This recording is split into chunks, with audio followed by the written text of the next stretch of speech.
Paul Hobbs es uno de los más importantes enólogos, winemakers, promotores del vino en el mundo. Tengo el gusto de conocerlo ya hace unos 15 años. Ha venido al programa algunas veces, sí. Lo he entrevistado, he estado en la bodega un par de veces. Bodega preciosa allá en California, en Napa. Sí, en Sonoma. En Sonoma, quiero decir, en Sonoma, sí. Que es, nada más divide un río.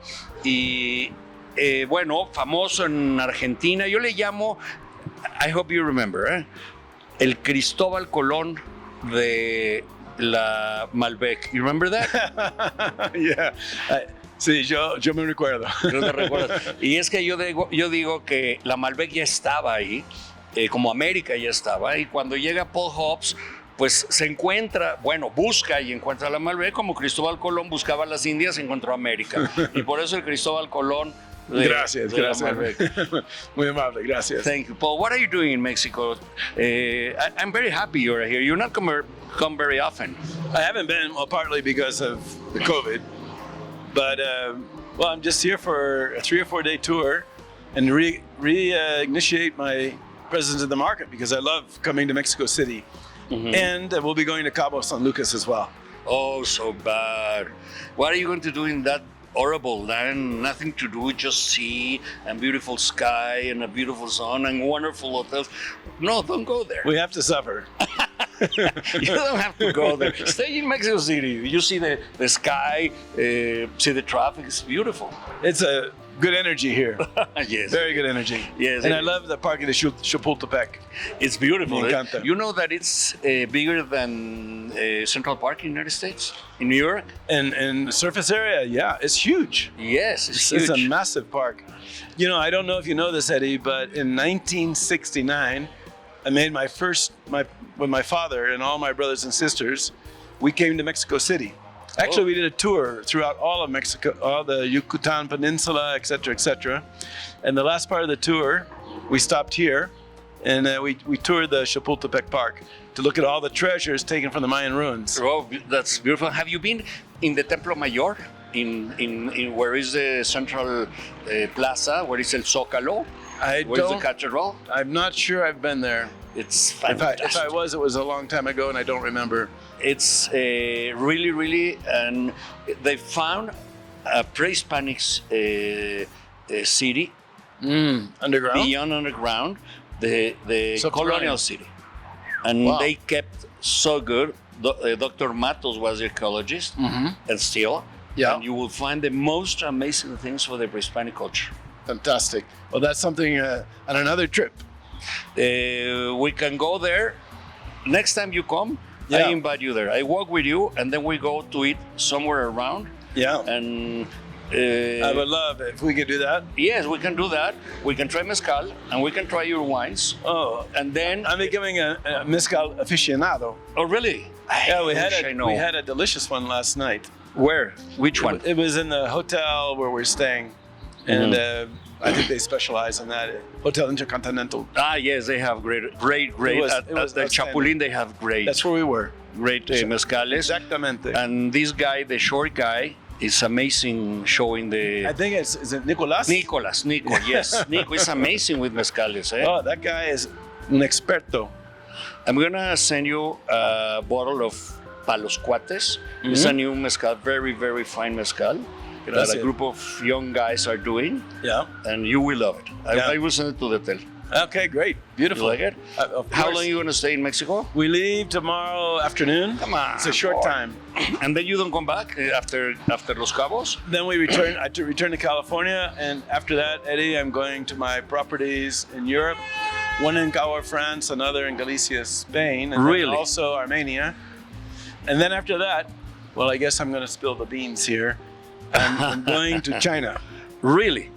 Tell me all that. What are you doing in Armenia, which wines are very, very important? You know, all this area, Armenia, Georgia, etc., it's where the wine starts. Yes. So you have really antique treasures that hold wine before. Yeah, well, you know, I made my first visit there, and I believe it was 2011. Before that, but sometime in that moment, and I was impressed by the history. As you said, it's sort of like the cradle of wine. Mm-hmm. Well, we call it the ancient world, the old world, the new world, and the ancient world of wine. And we bought a property in this area in the southern part of the country called VINOS, which means in English, Dove Canyon, on the mountains. We're about 1,300 meters of elevation, a little almost 1,400 meters of elevation above the Upper River. Okay. And 3 years after we bought this property, archaeologists from the University of Southern California, I think actually UCLA, of Los Angeles, and PhDs from Armenia discovered what is now known as the world's oldest winery. So Oldest than the one in Georgia? older. This one over 6,000 years old, which had been flooded through sedimentation. Incredible. And so there was nothing to see. But then they started digging around and discovered these old amphora. They did the carbon dating and determined that the variety of the residues is Areni. Arena? Areni. Areni. And there's a small town nearby by the same name, but we don't know. Near Cappadocia? It's nearest where? Istanbul or Cappadocia? Not Istanbul. Not Istanbul. No, we're near, actually, mostly, because we have not very friendly neighbors, of course. I know. Turkey. Azerbaijan is our neighbor. Right. And they're very close. Okay. Yeah, the problem with Armenia and Turkey in the 1920s, around in the 20th century, was horrible. The genocidium they made, and I have a lot of Armenian friends here in Mexico. You know, Armenian that flew to France, and then the families that came to Mexico. Well, they're an amazing culture. The cuisine is exceptional. I love it because everything is so fresh and flavorful, and it's a very cosmopolitan. Yerevan is a very cosmopolitan city, so it's quite fun. Their music, And what kind of wine are you to produce there? Well, at the moment we're using this one of the oldest varieties known, Areni. That's a red variety. That's a grape? That's the grape. I don't know. And you know, not many people know it, but we think that it was the precursor to some of the Italian varieties in the Piedmont. Wow. It sort of reads a bit like a Nebbiolo, but also it has some characteristics similar to Pinot Noir. So we think what happened is that this grape moved from west to east over time, first for the Greeks and then the Romans, and took it further. Yes, and mutated. The root was amazing. It's extraordinary. The root from all this area, from Azerbaijan, from Georgia, to Egypt, and from Egypt to Europe through the Romans. It's amazing, that route. It's exceptional.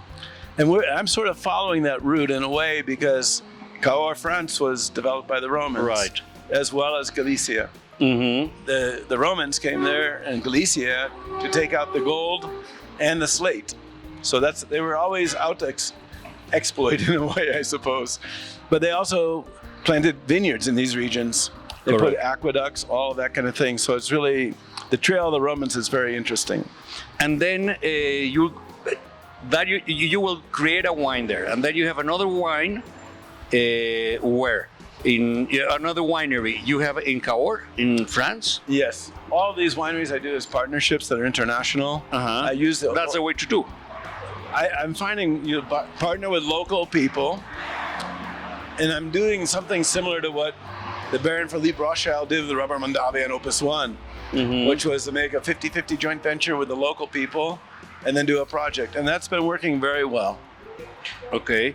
Yeah. And from there, Cahors, what kind of grape and what kind of wine are you making? Yeah, that's Malbec. Malbec. So that's the homeland of Which Malbec. Is yours, right? Is your Malbec. Yeah, so I think what they saw, the work that I was doing in Argentina, they thought could benefit them. So I may be, and I believe I am, the first American winemaker ever to be invited to make wine in France. Really? Yeah. that's correct. That's Yeah. correct. Yeah. And you're gonna make an amazing wine because there are two Malbecs: the normal Malbec and the Paul Hobbs Malbec. Is right? This is the Paul Hobbs, which is Paul a special one, right? Well, I don't want to toot my own horn, but it has its own style. Yes, Right. That's correct. I know what That's you correct, do. I taste many of your wines, and I love as the way I love Chardonnay. You fantastic. Chardonnay, but now you have from Rías Baixas. Now you have We have Godeo. Godello. Yes. Okay, Whereas similar to Chardonnay, it's more like an aromatic Chardonnay. more citric, no? Yeah, it has floral notes. It has some citric notes as well.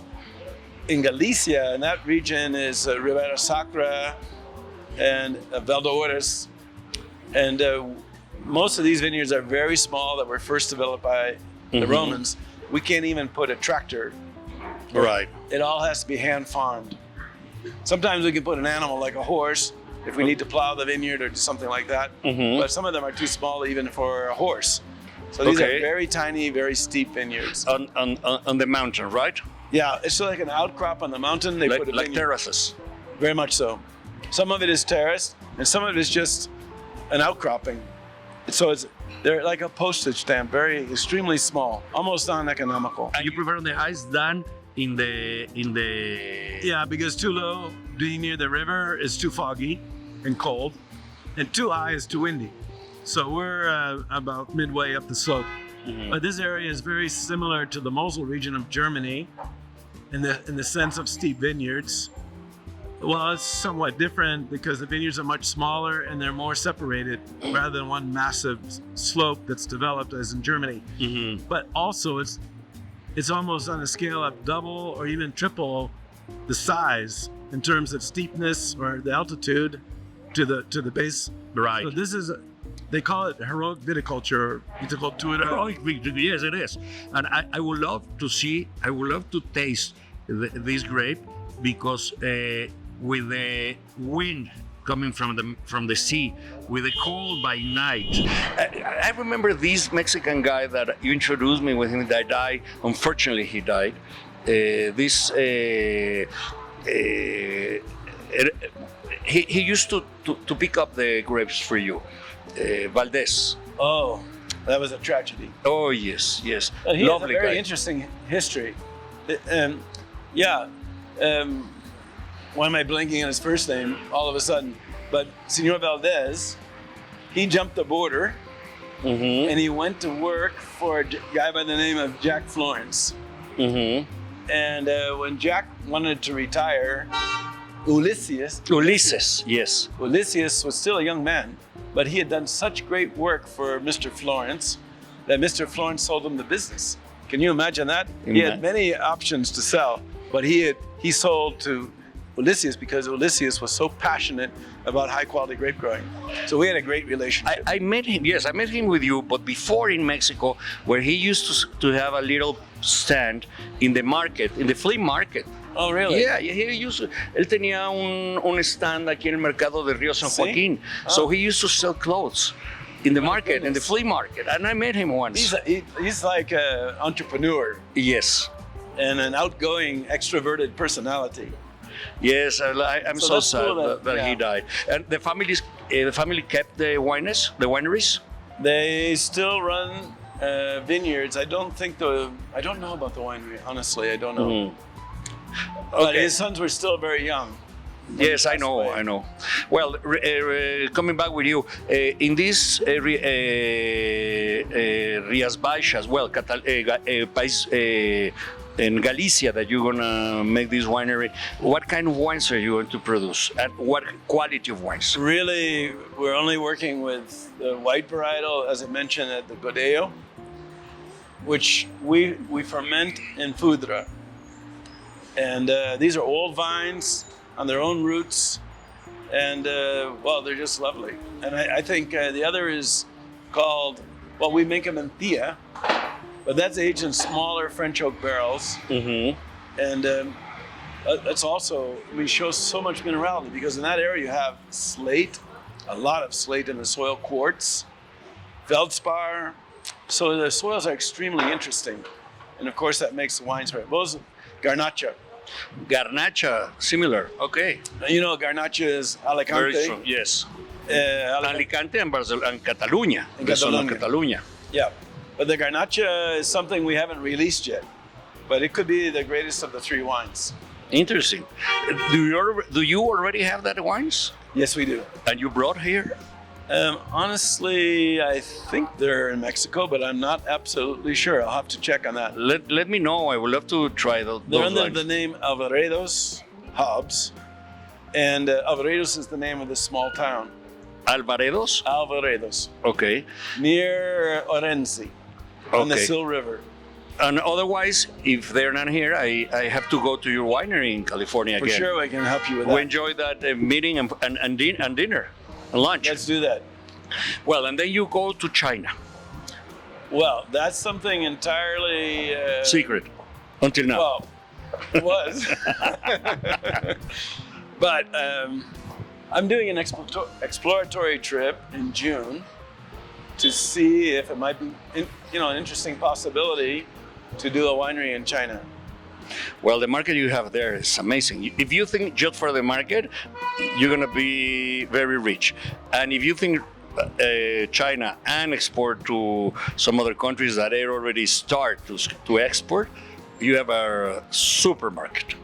It could be interesting. Oh, yes. But first, we want to make sure that the regions, I think there's going to be good regions, but we need to see it just the way that, whenever I start a new project, the first is an exploratory trip. Mm-hmm.